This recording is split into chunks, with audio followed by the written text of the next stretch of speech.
Hi, today's story is of an introvert boy and extrovert college girl. Arav was the kind of boy who lived in shadows, though not unhappily.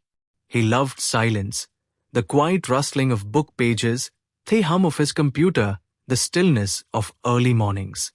While his classmates laughed in noisy groups, Arav sat by the classroom window, sketching faces in his notebook, never daring to show anyone.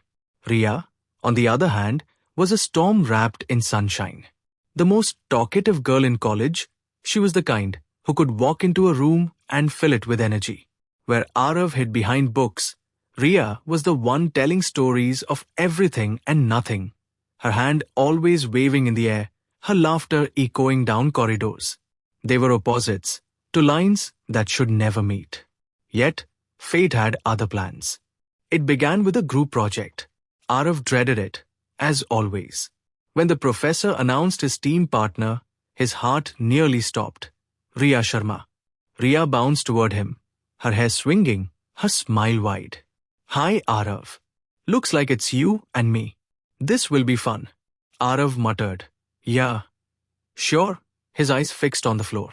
For days, Ria carried the conversations, suggesting ideas, laughing at her own jokes, teasing him gently.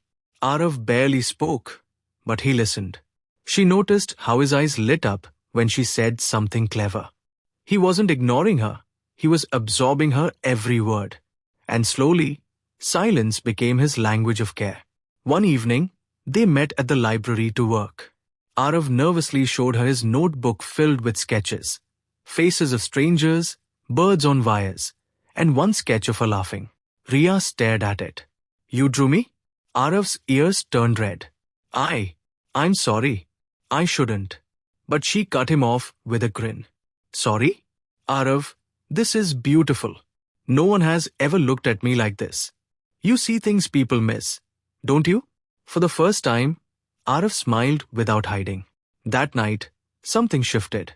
Ria, who was used to being seen by everyone, realized she wanted to be seen only by him. Their worlds collided often. At parties, Ria dragged Arav out of his corner, forcing him to dance, while he stood stiff and awkward. At libraries, Arav pulled her into quiet corners, scolding her for talking too loudly, while she laughed at his seriousness.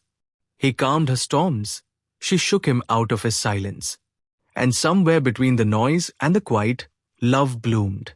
But love is never easy. One day, at a college fest, Ria was surrounded by friends, laughing loudly. Arav stood at the edge of the crowd, invisible. He hated how small he felt beside her, how easily she shone while he drowned in shadows. That night, he told her, Ria, maybe we're too different. You need someone who can match your energy, not someone who hides behind silence. Her smile faded. Arav, do you really think love is about finding a mirror? I don't need another me. I need you. Because when the crowd fades, when the laughter dies, it's your silence I want to come home to. Days later, Ria found a small envelope slipped into her bag. Inside was one of Arav's sketches, a drawing of her talking endlessly, while he sat beside her, listening with quiet eyes. At the bottom, he had written in shaky handwriting, I can't always say the words you want to hear, but I can draw them, feel them, live them. Ria, I love you. When she saw him later, standing nervously near the gate, she ran to him and hugged him tight. I know, she whispered, and I love you too. Years later, people would still wonder, what bound them together? How did a silent boy and a stormy girl last so long? The truth was simple. Arav gave Ria a safe silence to rest in. Ria gave Arav a voice when he doubted his own. Together, they learned that love isn't about being the same. It's about fitting into each other's spaces like missing pieces of a puzzle. And so, the introvert and the extrovert lived a love story that was louder than noise and deeper than silence.